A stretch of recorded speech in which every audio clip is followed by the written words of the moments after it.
Hi there and welcome to Transcona Trailer Sales. Today we'll be walking you through your 2025 Surveyor 265Rble. We are just going to start off at the back of the unit here. If you notice up top, you are pre-wired and pre-mounted for an observation camera. If you'd like to get set up with that, you can contact the parts department and they can put together a quote for you. It is for a Furrion system. And then to your left, you do have a pre-mount for a Lippert collapsible stair system. It's essentially just a collapsible stair system that can clip into this back mount here, so you can get up and check your seals periodically, and then it collapses back down in a nice storable method. Also at the back, you do have a 2-inch receiver. Just keep it in mind, it's really kind of meant for bike racks. You're not going to be towing anything back there. Then located in the back bumper, if you pull this tube out, this should be where your sewer hose is located. We currently have a brand new one located in the front compartment, which I'll show you in a minute, but that's where you're going to want to store that. Just keeps most of the smell out of the unit once it's used. On the left hand side of the unit, right in the corner here, you got your standard 30 amp plug end. Just take a note of that notch there. It lines up with this notch on this side. Plug that in, 8th turn to lock it in. And then you got that threaded collar to really lock it down. If you follow that cord back, you do have your standard 30 amp plug end. At most campsites, you should just be able to plug right on in. But let's say you have the unit at home and you want to run your fridge, or your campsite only has 15 amp service. We do include 15 amp park adapter. Just keep in mind, we're going down to 15 amps power. You're not going to be running anything like your air conditioner. It is just to run your lights in your fridge, so just be mindful of that. And whenever you are plugged in, you get that green light at the top there telling you have a good power source. If that red light were to be on, it's letting you know that you have a bad power source. It's not a problem with the trailer. In this corner, as well as all 4 corners of the unit, you got stabilizer jacks. The way that works is it's a 3/4 inch drive nut tool. Right here, you can use a drill. If you're using a drill, just be careful for how much torque you're putting onto them, because you can run the risk of bending them doing that way. We do include a manual way to do them, and that's the way I recommend using. You got your black tank flush, so with your sewer connected, your black tank open, very important you do so, or you do run the risk of bursting your tank. Threaded guard nose in there, it's gonna flush that tank out, keeping things that little bit cleaner, helps false monitor panel readings as well as odors. Cable satellite inlet. And right to your left, you're just taking that sewer cap, giving it a counterclockwise twist. You got those ears, those are gonna be the same ears your sewer hose has. You're just lining them up with these notches here, line them up, clicks into place. Then you got your gray valve and your black valve. You're always gonna wanna empty your black valve first. It's gonna be your dirtiest water filled from your toilets. Then you can come behind there with your gray valve, which is typically a little cleaner water, filled from your sinks and your showers. A little bit further left. Whenever you get to your campsite, always make sure you open up your range hood flap. That way you're evacuating those fumes as you'd like to do so. And then whenever you're traveling, just snapping this guy into place. That way you're not getting any excess dust inside the unit. Now right here, you're gonna notice you have one last tank. This is a galley tank, so that's just for your kitchen sink. So the gray tank's gonna be for that rear bathroom sink and the shower, and the galley tank is for the kitchen sink. You do have a propane, sorry, you don't have a propane quick connect, that is on the other side. And then just a little further up front, you got your freshwater drain, so this drains your fresh tank. And then you got your 2 low point drains, and that drains all the water inside your lines. So if you don't want the water going stale or stagnant, just recommend cracking these guys open. Drains all the water inside the lines. Also helps if you're changing out any faucets or anything to help with less of a mess. And then just that fresh water drain. If you're at a site in service, get your city water connection, so you can thread a guard nose in there, turn it on. It's gonna pressurize all those lines without the needing to run your water pump. Or you get your fresh water connection, so you put a guard nose in there, turn it on, that's gonna fill that fresh tank. And that's what your water pump draws off of. Now to your hot water heater, little service port, open this guy up. You got that little switch, that is the main power switch. It supplies 12-volt power to the thermostat that's inside, which I'll go over in a little bit. Because it's an on-demand water heater system, winterization is different from your traditional tanked water heater. Tanked water heater, you're always bypassing them because you don't want antifreeze going inside them. This is actually the total opposite. There shouldn't be any bypass valves on it, and if there is, don't touch them. You want to run antifreeze through this, of course, with it off. Run your antifreeze through it, do your whole winterization process, and then once you're done, just cracking this pressure relief valve, so that way once the antifreeze starts to gel up, when it gets really cold, it has a place to go and escape and doesn't crack any of your coils. And that's about that. That's about it for that. It's at this little compartment here. It does go right through the other side. This customer opted for weight distribution, so that's what you see there. Around the front of the unit, you got this little black box here. That is where your 27RV battery is housed. You got your battery disconnect switch, so with it on the on position, that's what the battery is connected to the unit. If you were to turn it to the off position, the batteries become disconnected from the unit. This little blinking light is just for your TPMS monitoring system. Your 2 propane tanks are underneath this cover here. Most of the time, you can do what you got to do right from the top. Just for the purpose of the video, I'll take this right off. Then you got your 2 standard barbecue style tanks. Like any standard barbecue style, you're just opening up counterclockwise all the way and slowly. That opens up the supply of propane to the unit. I already have it on, forgot to turn it off, sorry about that. And then you got your regulator valve. So with this pointed to this tank, you're drawing off this tank. If this tank were to go empty, close it all the way, turn this over to this side, and you can run off this tank while you're filling this one. And that's about it for the propane system. And up front, you got the electric tongue jack. One way is up, the other way is down. You got a little docking light. And then at the top, there is a manual override in case it were to ever work. You just got to pull this rubber cap off. It would allow you to manually override that jack. Inside this front compartment here, you got your starter kit. Included in the starter kit is that 10-foot sewer hose, which I've already told you about, which I would put in the rear bumper. You got your 15-foot water hose, and then just some other miscellaneous goodies, including a 15-amp park adapter, which again, I've already told you about. And then you got all this other stuff here. So you got this little shelf. It just connects onto the side of the trailer. It's gonna work the same way the griddle is gonna work, but I am gonna show you the griddle today instead of the table, which in my opinion is a little more important. You can fold these 2 legs out like so. Lock them into the channel on the side of the trailer, making sure your cotter pins are out. And then you can get your griddle.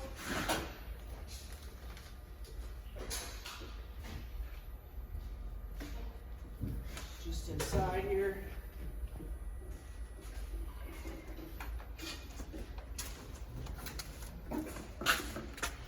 You're gonna see it's already the mounts are already on it. So you get one side in, and then you can get the other side in.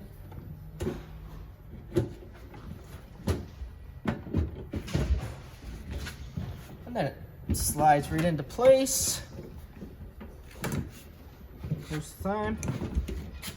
There we go. Slides into place, take your cotter pins, lock it into place for safety reasons.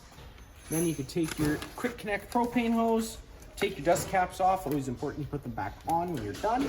Take your end for your camper, just throw it down there. You got, works in it like any standard air hose. I always like to assist the regulator as you're pushing it in, because it can be a little flimsy. You just don't want to run the risk of breaking it.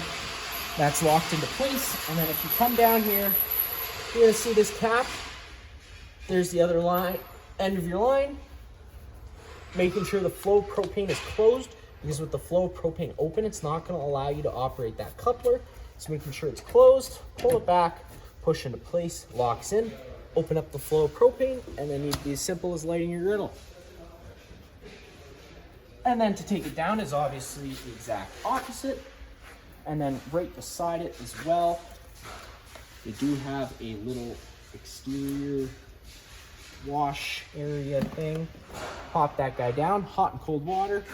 You get your nice little hose that comes included with the unit.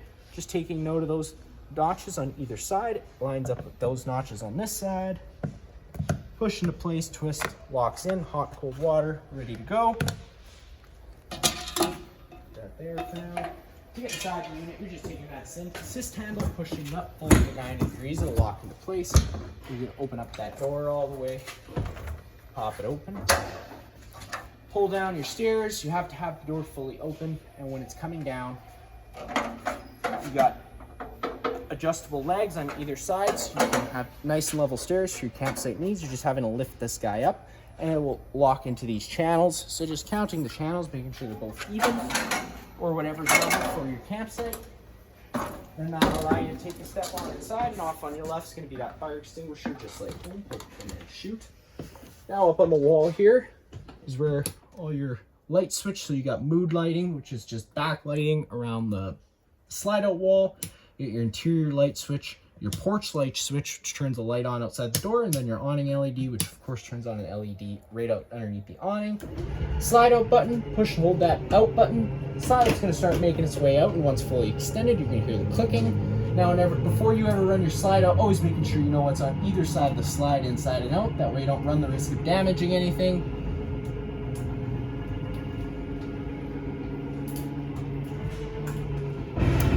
There you go, you got that clicking, so you know it's fully extended. Right up top, you got your 30 amp solar controller. So right off the bat, it's just gonna tell you a bunch of different information about your battery, what it's charging at, what your charging voltage is, what your amperage, your intake amperage is, your intake voltage, your battery temperature, and then there's a few different settings you can go in there and play with. If you read through the manual, it'll explain that. Awning button, you hit and hold that awning extend switch. The awning is going to start making its way out, and once fully extended, you're going to see the back of the metal tube and the little flap hang down. Unfortunately, you might not be able to get it all the way out today, just due to space. But I guess this is far enough to just show you what I need to show you. So it would be all the way out. You can take any arm, front or rear, pull down on it, changes the pitch of the awning head, allowing water to run off if it was raining. Now, if you like this angle better because it allows for more shade, you can do the same thing with the back arm, just making sure that you do push these back to straight before you bring that awning in. That way you don't run the risk of bending anything. And whenever you get to about 5 km/h winds, you are going to want to make sure you bring that in just so you don't run the risk of ripping any fabric or bending your arms. And then you hit retract, awning would automatically come all the way and contact the side of the trailer, and you're in. Oh, and then you got your stereo right down below. It's pretty much just like home. You got all your HDMI, USB, aux cord. It's also Bluetooth. And then you got your zones. So that's the most important feature I'm going to show you. You got zone 1 for your interior speakers. Zone 2 is going to be your exterior speakers. The rest, just like home, you got tuner, FM, AM, all that good stuff.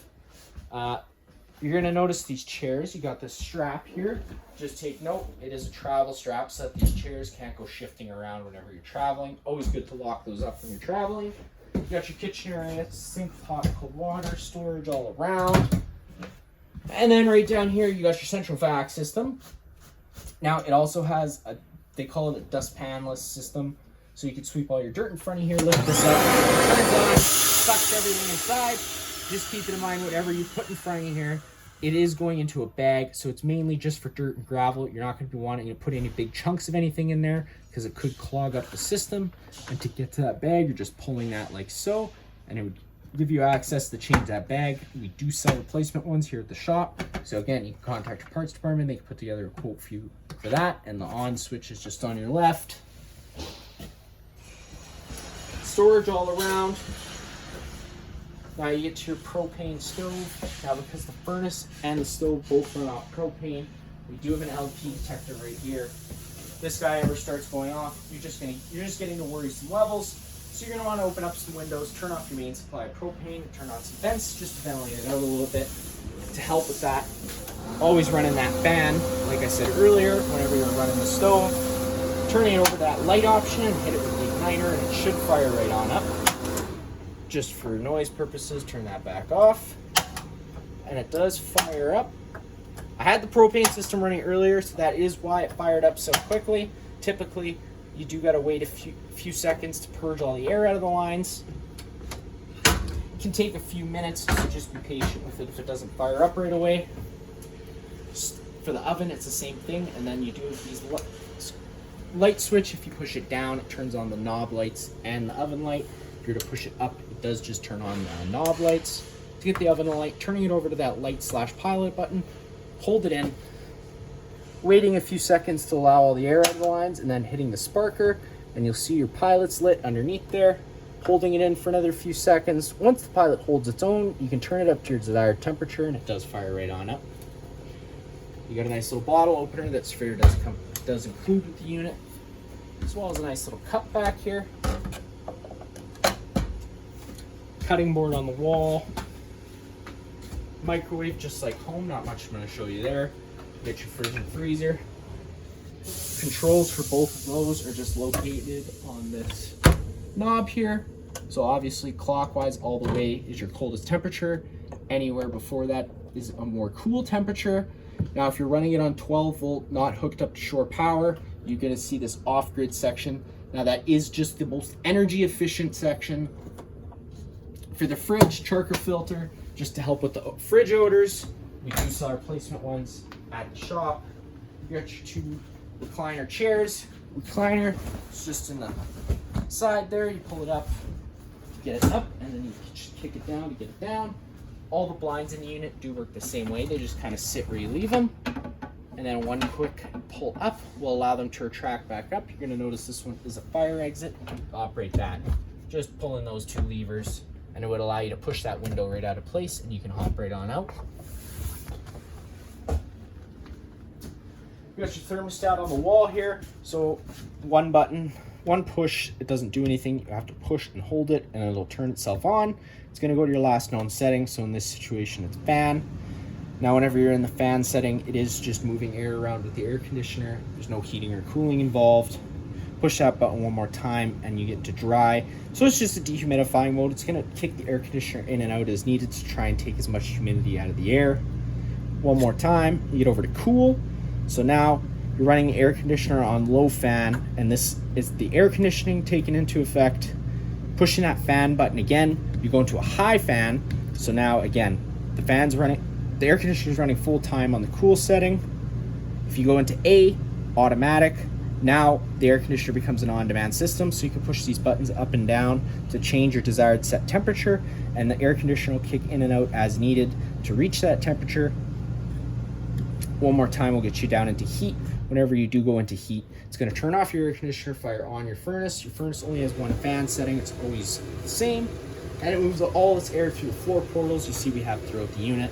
And whenever you go to turn it off, it's just going to run for another 3 minutes, just as a safety to cool down. Light switch turns on your bathroom lights, and you get everything inside here. Storage. Right over here, you got your thermostat for your water heater. Just as simple as going up and down to choose your set temperature. Holding the up button unlocks the temperature, so you can go up higher, just so kids can't scold their hands, and you can choose between Celsius, Fahrenheit, between the press of a button. If you ever have an outlet that doesn't work, this would be the first place I'd look. Your main GFI plug, you got test on the bottom, reset up top. Always make sure it's not tripped. And then you got your monitor panel system, as well as your water heater and water pump switch. So to get your thermostat on, you gotta turn the water heater switch on, which turns on this, and yeah. And then you turn your water pump, that will draw off your fresh tank. You got all these buttons here, and then that'll tell you your different levels for everything. Your gray 2 is your galley, your gray 1 is your gray, and then you got black and fresh. And you have what's called an extended camping season system inside here. So it's essentially just heating pads attached onto the bottom of the tanks. They say it's for extended camping. Unfortunately, our Manitoba winters get much too cold for this to be adequate to camp all year round. It's realistically good for maybe -5, and even at -5 you are running the risk of freezing things, so just be mindful doing that. Nice storage space, and behind this false panel here, it does give you access to the water pump for winterization. And then you got your main fuse and breaker panel. Whenever a breaker trips, it's going to sit in the middle, so you do just have to turn it off and then back on again to reset it. And whenever you have a fuse tripped, there'll be a little red light telling you which one's tripped. That's going to be it for this unit here. If you have any other questions, feel free to give us a call.